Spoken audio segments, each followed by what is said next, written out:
and good afternoon, everyone.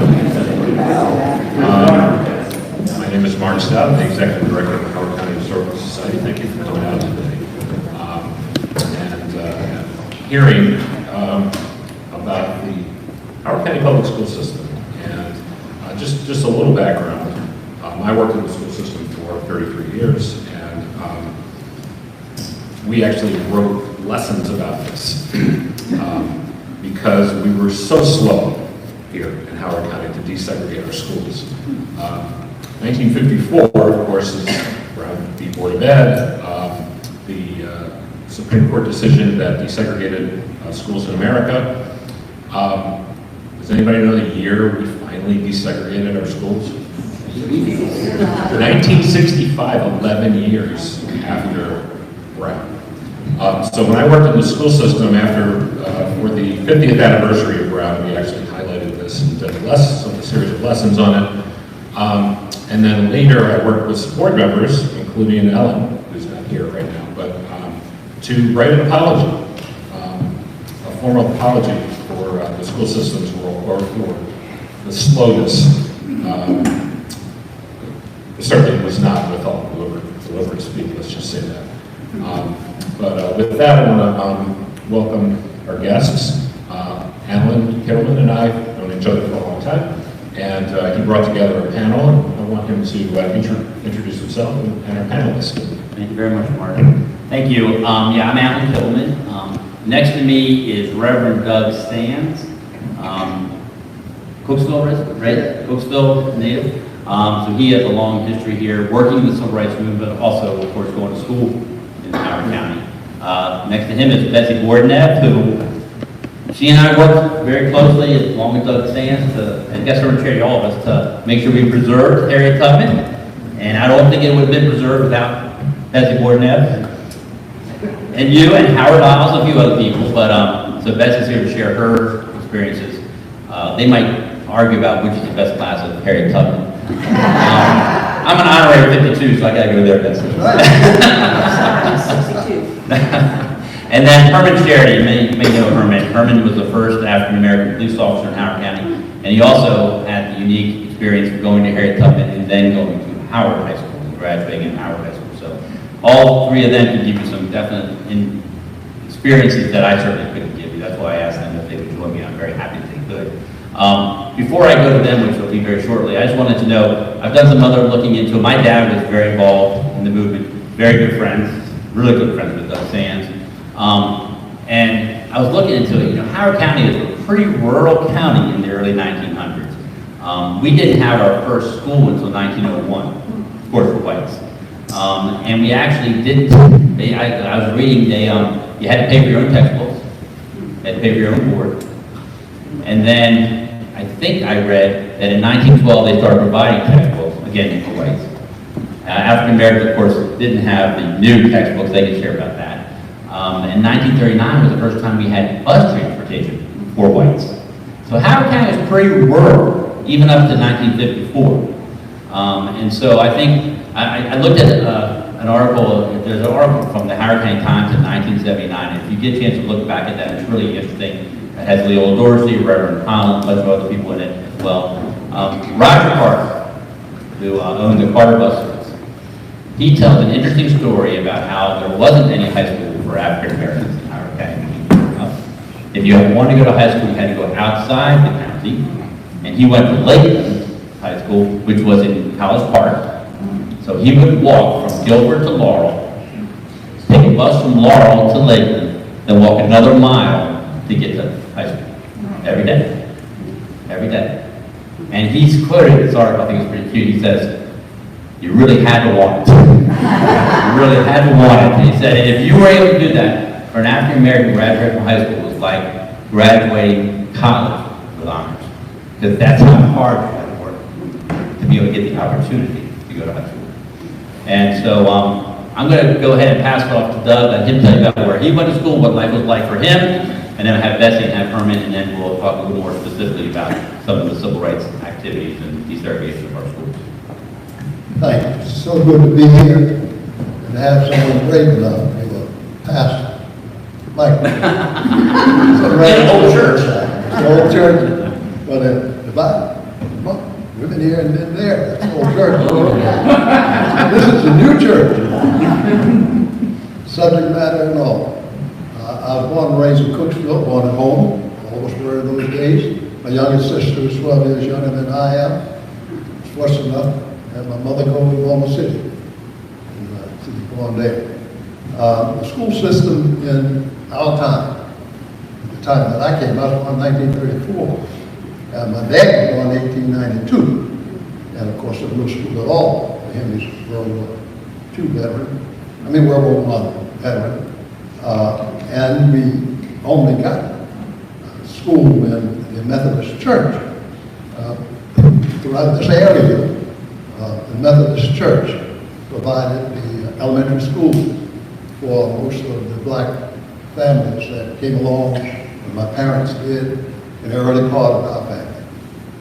The school system problem with segregation, desegregation, was because the school board didn't want it. Nobody running the education system wanted it. And that's the reason why it didn't come, the reason why it didn't work. My youngest sister is the first person enrolled in the school system in order to integrate the schools.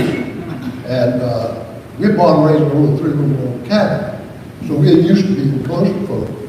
But when my mother went down to register in 1958, and she ended up in Bordenave, my mother went down to register, and Mr. England said, well, if you start making seeds, we'll send them back over there to the other colored children. My mother said, no.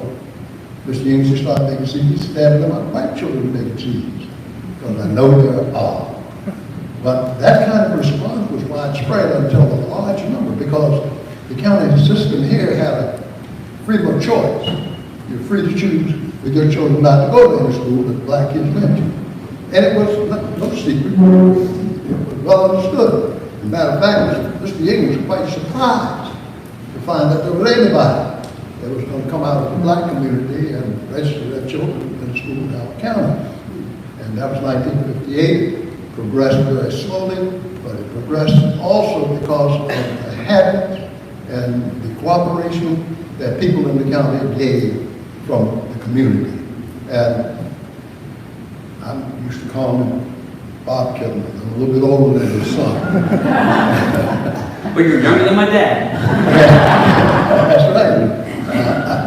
I was fortunate to become the head of what is now the Maryland Commission on Civil Rights. In those days, it was the Maryland Commission on Interracial Problems and Relations. And I was sitting in the office on Village Street, and the building had just been built some time before. And Mr. Kittleman came along. Mr. Kittleman was new to the area. And although Reverend Holland, we were neighbors, knew of him, and I didn't call his name, but I'd never met him. But he walked in one day, went, my main job was to go throughout the 23 counties and to organize biracial committees, which we did. But he was concerned about Howard County because he was a newcomer in Howard County.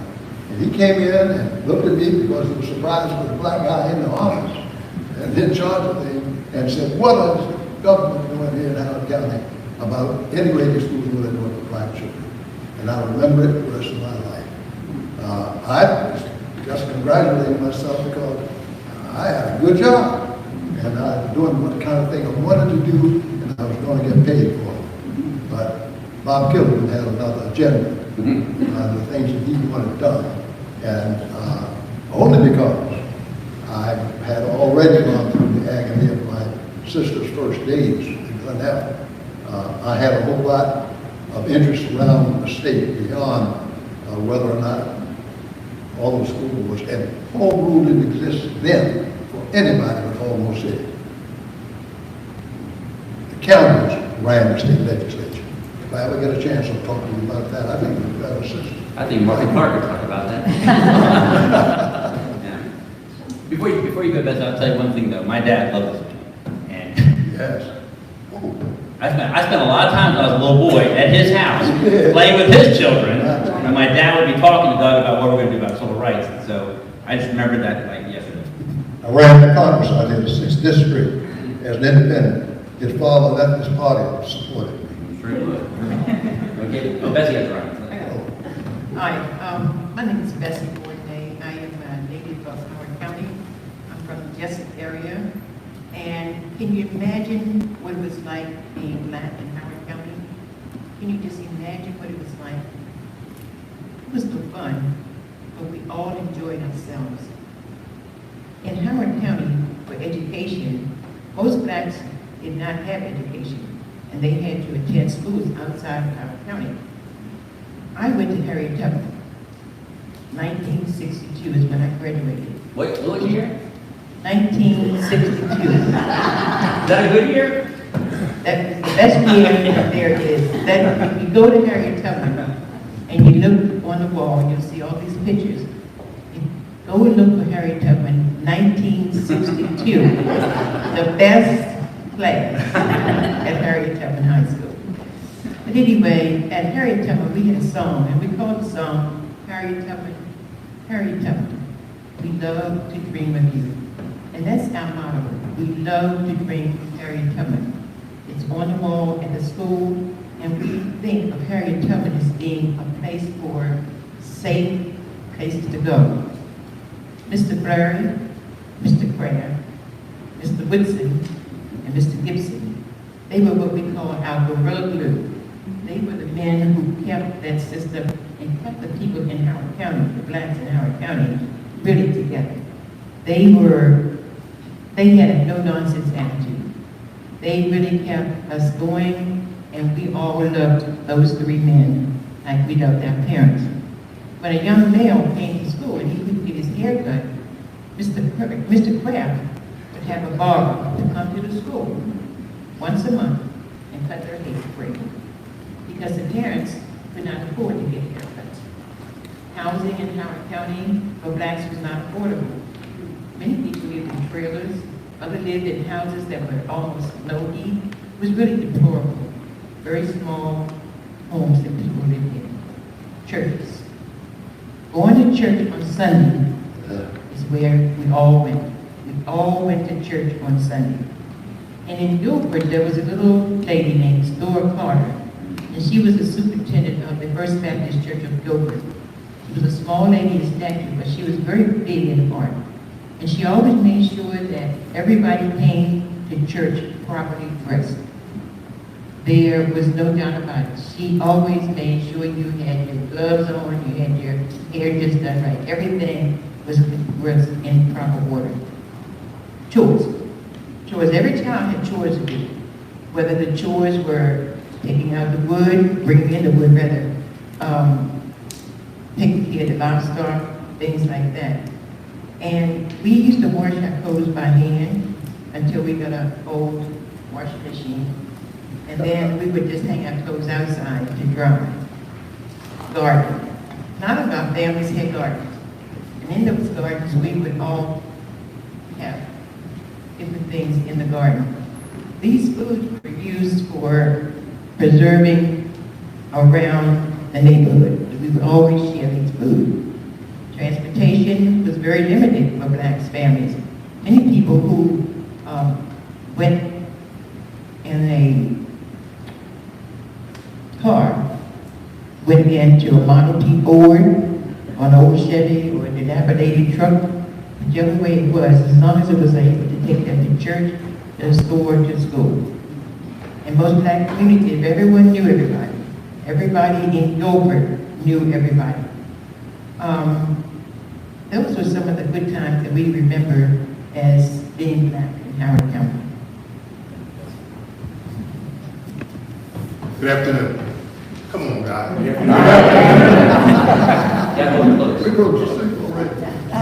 Do I really need this? I'm a football coach. I pretty have a pretty good outlook. As long as you can get over there. You guys in the back can't hear me, move up front. You guys in the front, move to the back. As the youngest member of the panel other than Allan. I was going to say. My experience is a little bit different than Reverend Sand and Bessie. I like to say I was born and raised in Howard County, but that's not true. I was born in Baltimore Providence Hospital because that was a hospital blacks went to back when I was born. I grew up in Just on Route 1, a few miles from Bessie where she grew up. I went to Guilford Elementary School, which was a segregated elementary school, and I enjoyed the heck out of it. We, as they mentioned, Mr. Woodson, he was the president of our elementary school, he made sure the students were involved in the student government.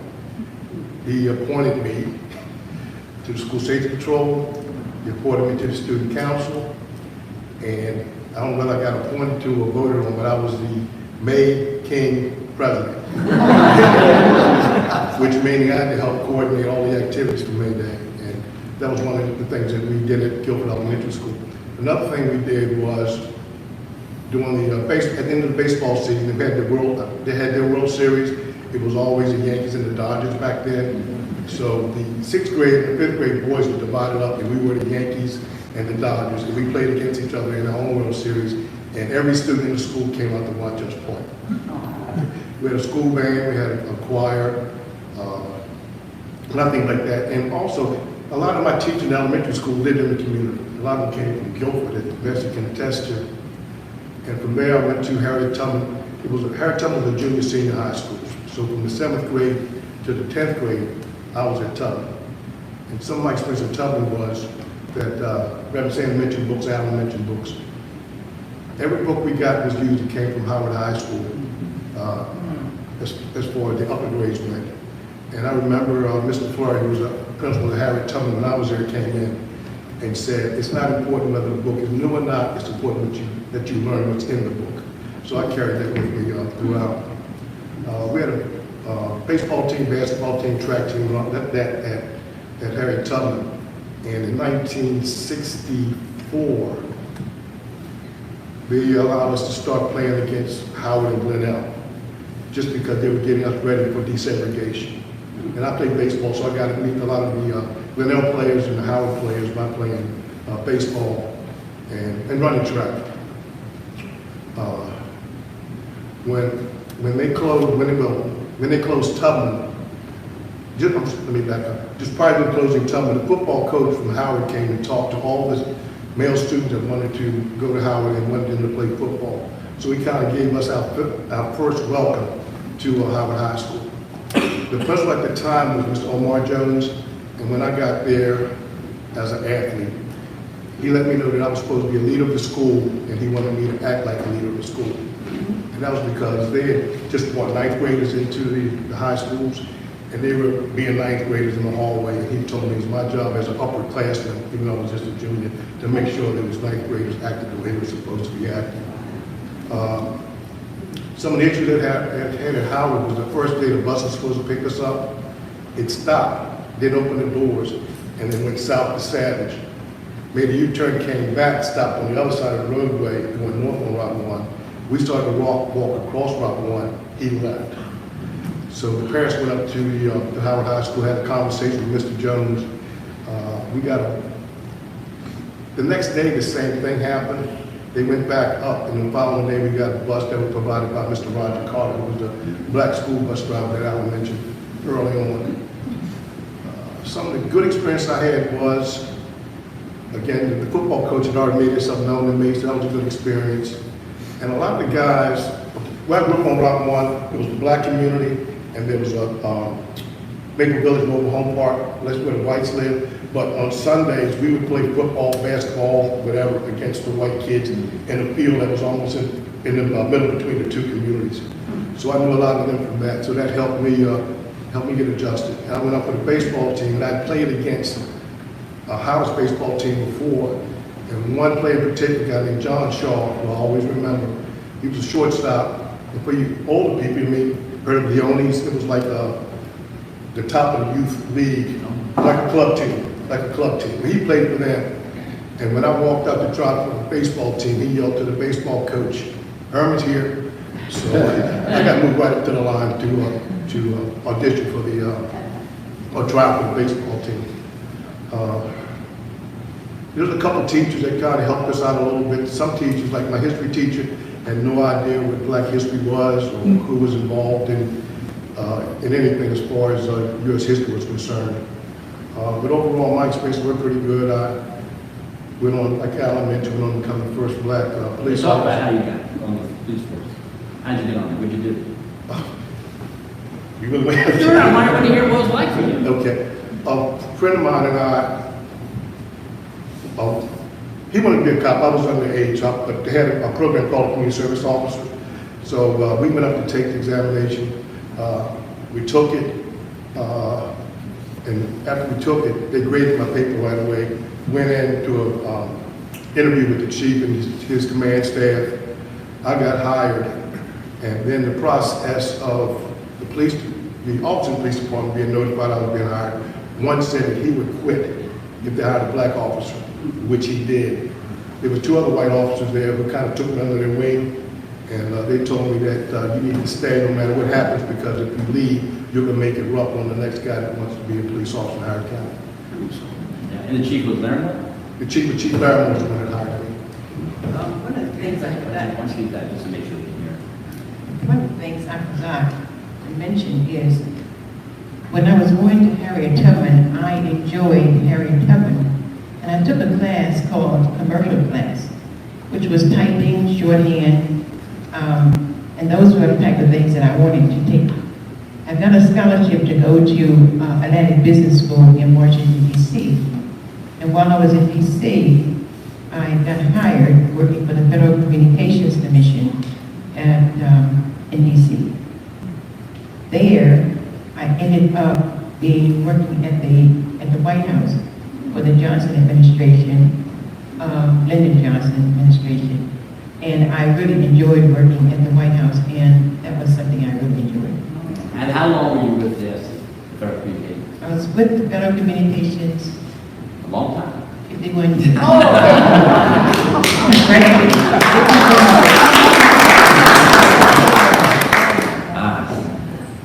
Okay, I want to talk a little bit about, I was telling Bessie that I want to say, I think one of the years that really changed it for Howard County was 1944.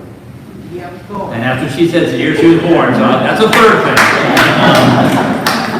The first is Silas Craft moved here Amen. in 1944. Amen. He came to be a principal of Cooksville, right? And in 1944, they reorganized the Howard County branch of the NAACP. So what it happened before, I don't know, but it got reorganized. And so my dad didn't move here until 1956.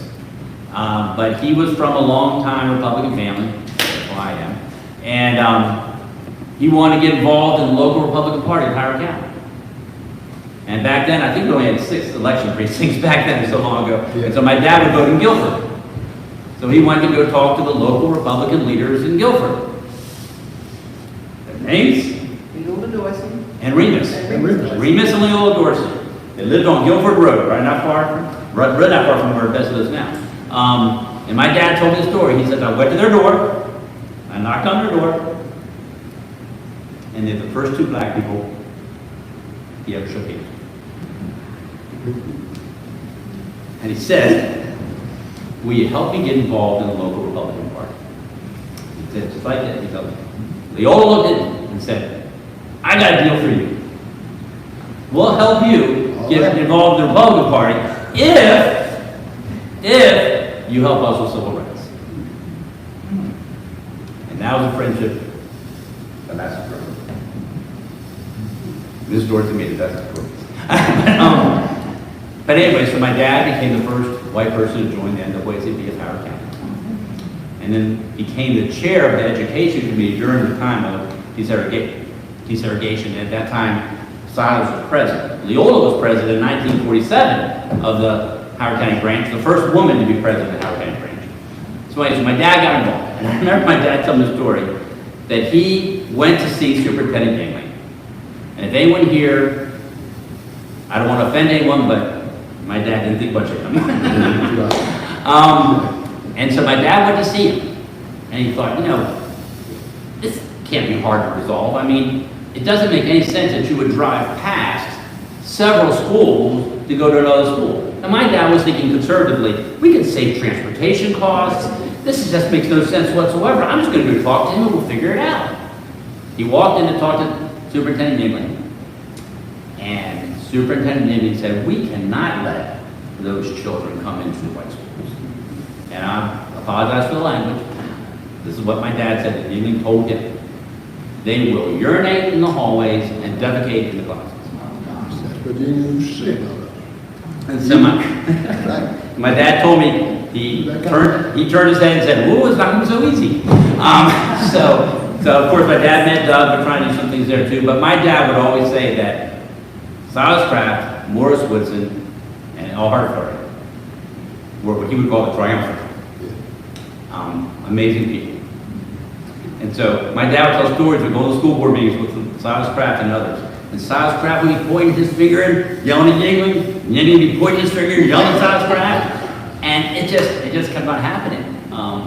And so, you know, my dad, he would tell stories that he would come home from NAACP meetings. We lived in Alvin, if you know where Alvin is, on 29. Lily White, Alvin.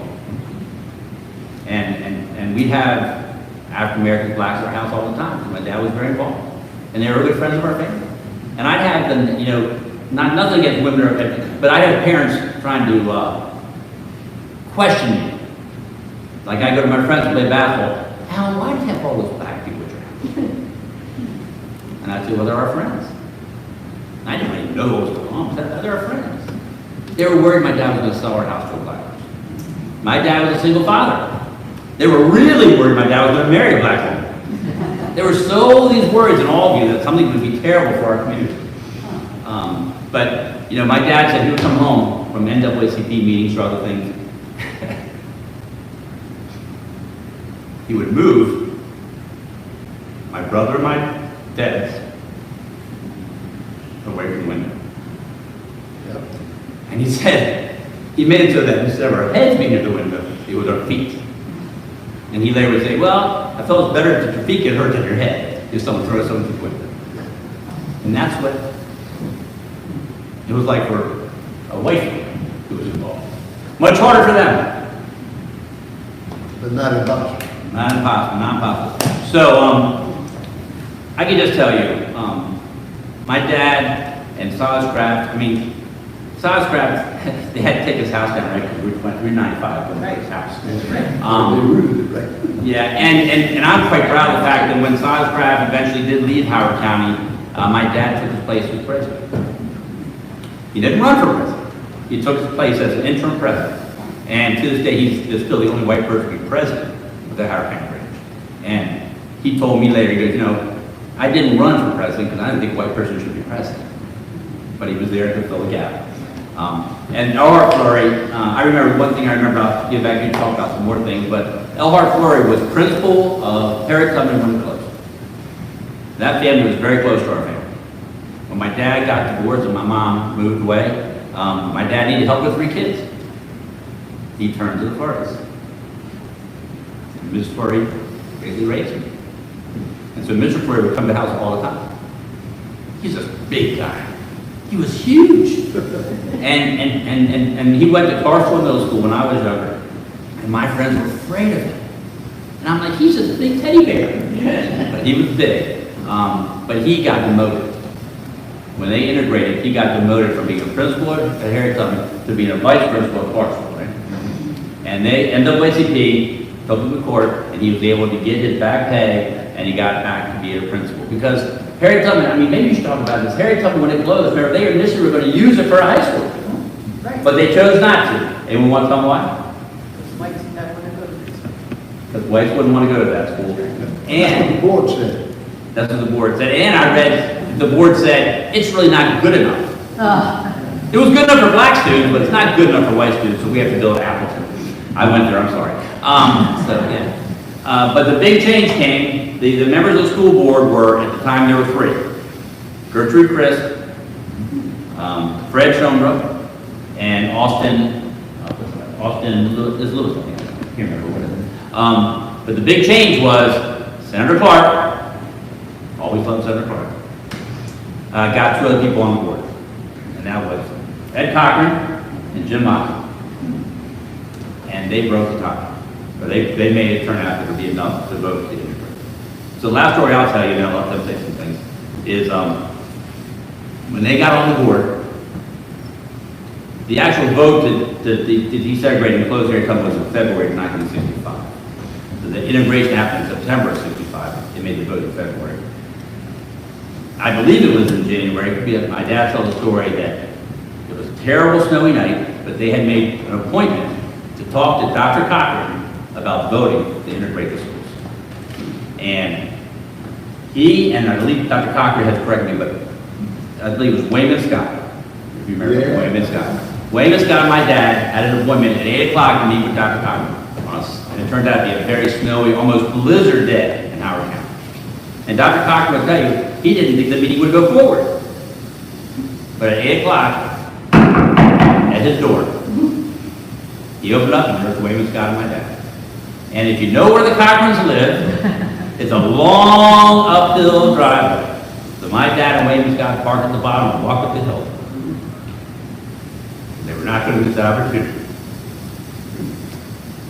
And they did. Why don't you tell us more about what you remember? Yeah, I'd like you to, yeah. Just to clarify a couple of things, you notice we keep saying the schools were desegregated in 1965. Actually, prior to that, African Americans had to make an application to attend a white high school. And in 1963, they started inviting blacks to attend, getting ready for desegregation. And Howard High School, the graduating class in 1963 would have had the first blacks in that class. One would have been Silas Craft Jr., except he transferred to Montgomery Blair. And he did play on Howard's football team along with a couple other guys like Albert Stewart and Arthur Matthews and all those guys. They lived in Elkridge. They grew up next to and played sports with a lot of the white kids that went to Howard High School. So he already had that friendship. So when they wanted to go to Howard, there was no objection to them attending Howard High School. So I just wanted to make it clear that they were, I wasn't in the first class at integrated high school. I was in the class at Howard when they desegregated high school. You want to say anything else? Yes. The school system has progressed in all things, of course, because there are very few schools in Howard County. I don't know whether there are more than 2 senior high schools or one, but there are 2. Well, maybe Glenelg and Howard? There was Elkridge High School too. Oh, great, okay. Yeah. There are 3. So things have changed dramatically, and it is still a problem to some extent for our school system. The mention I made of the school, of our children going to school because of the Methodist Church. And the schools were there in the Methodist Church, and the pastors, at the time my mother, because it wasn't anything my father got a 3rd grade education through the Methodist Church across from the center in Glenwood. Well, Mount Gregory. Yeah, Mount Gregory. It was 3 grades. So we got through those 3 grades. But when the school was established, the first black high school in Howard County was established, the minutes and the papers that you'll find in the history, if they're still there, because I've looked in the history of matters in Howard County, and the records have been just removed. They're not there. And I've looked for them and haven't found them. I've looked for them in the minutes of the Board of Education. And if any of you have taken a historical look at the minutes of the Board of Education, then you'll know that what I'm saying to you is true, and therefore you'll know I must have looked at those from long ago. Everything that had to do with black people was written in red ink, handwritten. You don't believe me, go back and find the records. But you won't find the records of things that happened, such as the state or the county would only provide the school if there was someone in the county who would provide the land. So Mount Gregory Church, as it already had the high school that black people, gave the land for what was not only Cookeville Elementary, but Cookeville High School, which was the school we had. And I'm number 5, and my brother before me and myself, and one other sister, we all went to Harry Tubman. But the school at Cookeville was closed. When the school at Cookeville was closed, the Board of Education gave the property to the Howard County Road System. The deed to the property clearly reads, from the Hood family, from over in Hood's Mill. Instrumental, major instrument in getting that property for the black community for the purposes of school and religion, or education and religion. way back then. And that used to be in the record here, as I've seen. And I had to go get it. Fortunately, Mr. Cochran, by that time, was the county executive, and I could get things straightened out. But the Board of Education gave the property, including will in it, that says it should revert to the ones who gave it, no longer being used for that purpose. And of course, the church was still there. The school was closed. And they put, and some of you may have lived here long enough to have seen the church out there, right across, almost across, from, was it Arthur Gary? Neighborhood, yes. There was a, you'll remember there was a fence around. There were piles of the kinds of chemicals or whatever's needed by the county roads department all around the church. That went on for 7 years. Went on for 7 years, and I protested. They finally let me on the board of trustees for the church, and they finally put me off. Because I insisted we must change that, and I got a group together, and if you saw that thing surrounding the church, you saw also that it had a big gate in it and locks on it. And several women from the community agreed to lock themselves to those gates until the county agreed that they themselves would come and open. Well, we finally got, Mr. Cochran finally got things settled with the Allen County Roads Commission, and they decided on some other property. They had dump trucks and other things parked inside the building, which was the school building. Now 7 years, right? After they had to give the county back to the church, take down the fence, haul away all of the stuff they had around it, and for 7 years. You had to get them to open the fence in order to come in for worship service. If there was a funeral, only the hearse could come to the church. If there was any other activity at the church, you had to wait for them to come over the fence, because you couldn't crawl under to people to come. That church endured that. And the church endured it with everybody in the county. Only another question, it's an interruption, was about the police department. Any of you all know about H-Rap Brown? Oh, yes. H-Rap Brown. You all know he was in jail down here? He was. Scared those 7 or 8 police officers we had to death. They wanted me to come down talking to H-Rap Brown. It was 27, I was there. That's what your road. Now back to the church. This day, around the Purple City down. For some reason, they had it in jail. Well, you have to think Cambridge, they tried them up here. Yeah, Cambridge is good. You're absolutely right. Maybe there was a plan there. Maybe I missed the point. We finally got the property back, and we were in possession of the school maybe a year or two.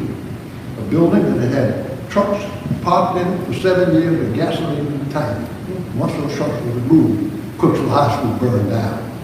I'm highly suspicious of how the roads department and everybody that would work for it.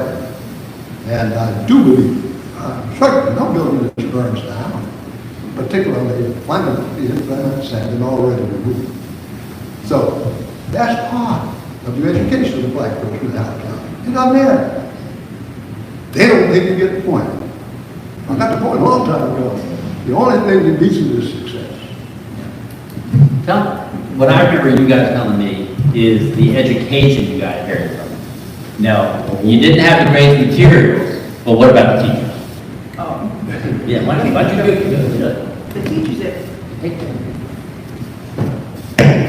the teachers that we had at Harriet Tubman were fantastic. They were an extension of our family. They loved Harriet Tubman, and they loved the students who went to Harriet Tubman. They gave all, I mean all, to those students who went to Harriet Tubman. You remember any teachers here? Oh, yeah. I tell the story that, like Bessie just mentioned, all the teachers cared about you. And I thought sometimes they cared a little bit too much. Because they would often visit your homes. And they did visit mine. Then I found out from Bessie that they never visited her house. I don't know what the reason was, that they felt felt the need to stop by my house and talk to my parents about me, so. I did mention, but Mr. Truman was the baseball coach and the basketball coach. And a lot of times, you mentioned Mr. Carter having to walk from Gilbert Yes. to Laurel. Well, my father was a mechanic, so he worked like 12 hours a day, so he couldn't always come pick me up. So, and I wasn't the only one. So Mr. Truman would make sure that we had a ride back from whatever practice it was by asking the teacher who would be going past our residences to give us a ride home. And a lot of them did, whether it be going to Baltimore or going to PG County, they would go out of their way sometime to make sure that we had a ride because, like they mentioned, Harriet Tubman's was right next, well, I say Harriet Tubman's built on Appleton's campus. I lived in Jessup off of Rock Walk, so I would have to walk from Harriet Tubman to my home in Jessup, and the other kids that lived in Guilford, we would walk together and they would just drop off along the way as they got to their homes. So we made sure we had that. They cared about us dearly. Mr. Cecil Burke was a counselor there. Even though I was at Howard, he made sure I got a scholarship to Morgan when he was at, I don't know what school he went to, but he was at a different school, but he stayed in touch with all of us to make sure that we were still being prepared for life after Harriet Tubman. Yeah, I remember folks telling me that the teachers at Harriet Tubman, correct me if I'm wrong, didn't let you believe that you couldn't do it. Amen. They said, you can do whatever you want to do. So it wasn't like, I mean, some of us might have thought, oh gosh, they'd say, oh, I'm so sorry, you have to go to this school and you have to have these materials. From what I understand from talking to these folks and others, nope, they expected a lot from you, right? Right. Let me tell you the real Gibson story, Nathaniel Gibson. In those days, our understanding of the whole universe was different. And they have, of course, those things on the school bulletins that reflected the science that we knew. And the atomic clock was a much smaller thing than it is now. And it was in his room. And of course, we took all of our classes almost in the same room.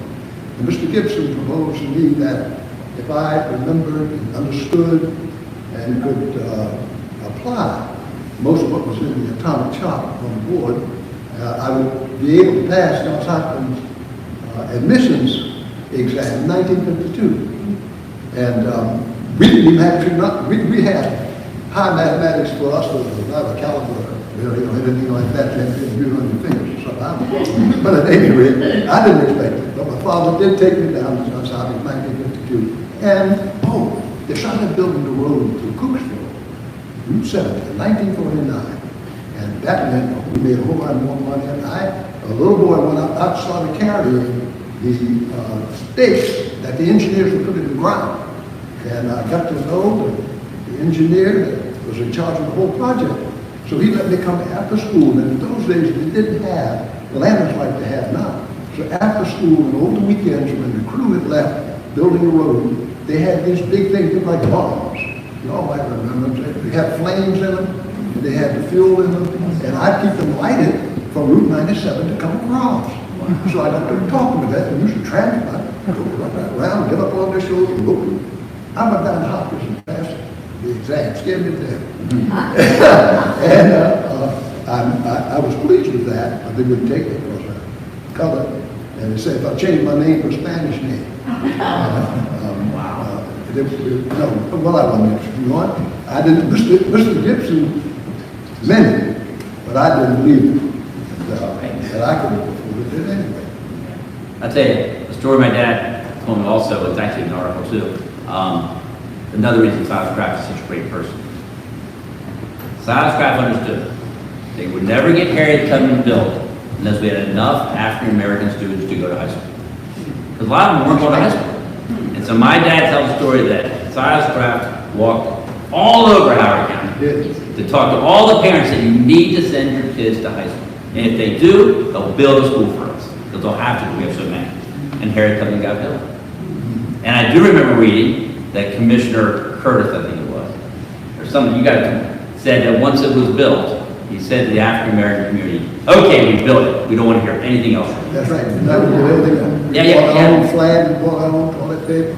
Yeah. Martin? Yeah, I was just wondering, you mentioned Mr. Fleury, who I remember very well as vice principal at Clarksville. What about the teachers at Harriet Tubman? Did they get hired by, in the integrated school? Some, but not And many. if not, where did they end up going? They asked for the, my wife was one, and they asked for the resignation of all of them by first of April. I can tell you firsthand that 5 teachers that were telling me went to Howard High when I was there. And Mr. Freeman went to Oakland Mills. And he That later- was 78, but yeah. Yeah, he later become the middle school principal at Oakland Mills, but I know he stayed in the Howard County system. So some of them did get hired, some. A lot did, a lot did. I did that. Yeah, did they go to other school systems or did Counties. Other counties? Other counties. Were the other counties all around us ahead of us? Yes. Had they Montgomery was. integrated All closer of them to were. 64? The representative that Reverend Sands mentioned, if you look at the minutes, you'll see that, I think it was Allegheny County said they would integrate their schools after Howard County did because they had more blacks than Allegheny County had. I mean, It's in their minutes. and it really is interesting, if you go back and look, you can read the minutes from the school board back then.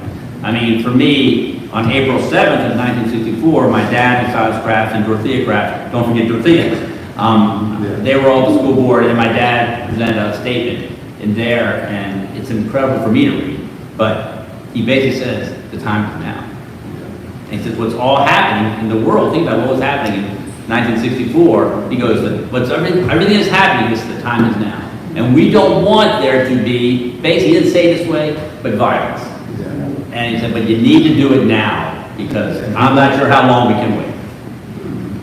When you talk about the teacher, I want to add this too, that Mr. Truman went on to be the first black varsity coach in Howard County at Grinnell. Mr. Robinson was the first black varsity coach at Howard High coaching track. And a year after that, Mr. Ambrey became the first black baseball coach at Howard. You got a question? Yes, the year that the schools integrated, did all levels of the schools in the county integrate? And they were slowly doing them before that. Right. But it was also, we had to They said they were going to do it class by class, but I don't think it really worked out that way. Yeah, I remember I went to Allen Elementary, probably around 63, 64 is when I started there. I remember some African-American kids in my school. Not very many, but I remember some. But I think there was an issue, you could apply. You didn't have to go, you could apply. And apparently, someone one time said, oh, we want to make sure that you're good enough for our school. Appleton first graduated class in 1968, so they were integrated then, because the Norfolk kids that were going to Grinnell before Appleton was built, they ended up going to Appleton, and some of the Howard kids transferred from Howard to Appleton, Okay. and the Savage kids went to. Yeah, I was going to say, I think also in addition to applying, parents had to arrange for transportation. Yeah, they did. Yeah, so the buses didn't go to these neighborhoods. But we were at one point, in the black schools, we only had 3 school buses for all of them. And one of the things you'll see written in the handwriting, for instance, in red, when someone had requested a bus transportation at Henry, I think it was, and they wanted some transportation from the school buses. The Board of Education allowed the school buses to be used to transport people with tuberculosis and coming back and forth from Hamilton into our community here, only if it was the black school bus, and that's in white. I mean, it's amazing when you think about all the stuff that happened. What kind of mean stuff? I mean, we talk about schools, I know this goes about schools, but Bessie brought up housing, public accommodations. My dad, I told him a story today, my dad told me many stories of them going to Route 40 to go to restaurants and be kicked out. He'd be with Leola and other people. Yeah, and then they would go back to the court, and they'd get an order saying you must serve. And you know where the Korean barbecue is on Route 40 now? It's next to Checkers. That's an old building there. That's what my dad told me about. And that they went there back there a second time with a court order. They walked up, and the owner said, looked at it, and goes, this may tell me that I have to serve, but it doesn't mean I have to be in the building when you're serving. And he walked out. I mean, I remember when I was in state senate, some African member of state senate told me they were from Baltimore State, said, we were told when we were kids, don't go to Howard County. You don't want to go out Route 40. That's not where you want to be. You'd rather be in Baltimore City. Yeah. I just, the one story that fascinates me is that the Harrisons, when they opened up the Enchanted Forest in 1955, they were integrated from the day they opened up. And I have stories from children who, they had a lot of Catholic schools that would come to the, you could go to Enchanted Forest or Bordenave or something like that. And I have a letter from some children, and they went to a Catholic school, and the primary trip was to go to Bordenave, which of course, was segregated. And the 3 children in that class who didn't get to Bordenave went with the teacher to the Enchanted Forest, and what an important thing that was for her. So all of Route 40 was a mess, but the Enchanted Forest, from the minute it opened up, and they never wavered on that. And thank you for keeping that alive for all of But us. All those little kids who went to Enchanted Forest. But it's a nice, they were way ahead of, well, they were not ahead at the time, they were exactly where they should have been, everyone else was behind. But it was a wonderful thing that they did not have to fight to open up the Enchanted Forest. I just want to support what she's saying. I was in elementary school in the 50s, and one of our field trips was going to the Enchanted Forest. I also want to point out, too, when we talk about segregation, I grew up maybe 2 miles from Savage. Black families weren't allowed in Savage. They weren't allowed to shop at the IGA store in Savage unless the mother was a domestic worker for a family in Savage. Then she could go into IGA, but she had to be going in IGA to be buying food and items for the family she was working for. Isn't that appalling? Yes. It strikes me, because I grew up in Fairland, which is like right over the line into Montgomery County, and it just blew my mind when I moved here. It was years later that I found out there was, what is it, 5 miles away or something? Because we had integrated the year after Brown versus Board. And we didn't even know we integrated. We just thought new kids moved in the neighborhood. It was nothing. It was a non-event. And then when we moved here, and the more research I've done, I'm like, what? And even kids that lived here, I was talking to a friend, and this came up about 15 years ago. And she grew up here, and she said, what are you talking about? Because for her and her family, it was this big traumatic thing, integrating the schools. And I'm like, what are you talking about? It was nothing. And, it's so fascinating to me that close together, the experiences could be that different. Decisions people That comes from the top, not from the people. No, it does. And We were separated at church and at school. Right. But as he said, white guys are going to have balls and bats and gloves. We had about 1 glove between all of us, my 10 of us. And so that's when and that still is the case. The government somehow thinks that's their job. Make sure we differ and continue to do so. But they had the effort they put into those days, and they cut the cakes that way, the pie, whatever. If you get a chance to go to the Harrington Cultural Center, the gymnasium there is the actual replica of the gymnasium we had, and you will note that it's half the size of the gym at Howard High School, which was built around the same time. Please go there, because a lot of work was done to make sure we could preserve that. I remember when I got elected county executive, Bessie allowed me to ride a bus with you from Richland Run to Tubman to go in, and I'll never forget it. Seeing the former students walking through that school, talking stories about what it was like to be there, going to where their locker was. It was like, there's no way we can lose this. This is too important to our community, because you can't forget what it was like, folks. We got to remember it. But I'll tell you, one thing I think is also important to realize is Democrats were working with Republicans. My dad was a Republican, Senator Clark was a Democrat, Ed Cochran was a Democrat, my dad was a Republican. That, it was not one party was bad, one party was good, whatever. They worked together, they made it work. Yep. And, I'll tell you, my dad, when I was a little boy, there were 6 polling places in Howard County. And my dad would take me all 6 in the morning.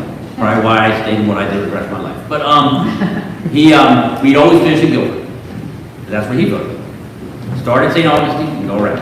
And we finished it, go for it, and he would say, look over here. And it was Dora Carter's shop, across from Guilford Elementary. And Remus Dorsey was standing out front. And my dad said, just watch. Every African American would come up, talk to Remus. Go in. Come back out, talk to Remus. Go back in, talk to Remus. Go back. And Remus probably voted 100 times that day. People were always coming to Remus to find out how to vote. Yes, that's right. But the last story I want to tell you, talk about teachers. I was very fortunate. There's a guy named John Lund. I don't know if you guys know John Lund. He was my history teacher at Allen. And so I went to Appleton, and I loved history. I took every history course they offered. And when I was a freshman, he was my history teacher.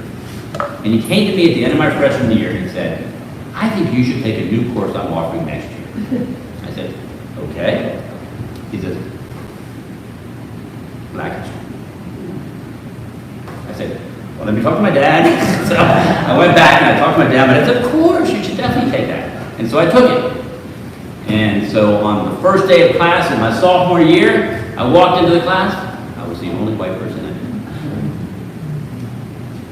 And so I tell people, I talk to the students all the time, where do you think I sat? When I walked into that room and I was the only white person, anyone want to guess where I sat?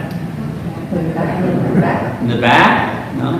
Front row. Front row, but where in the front row? No, I sat in the front row closest to the door.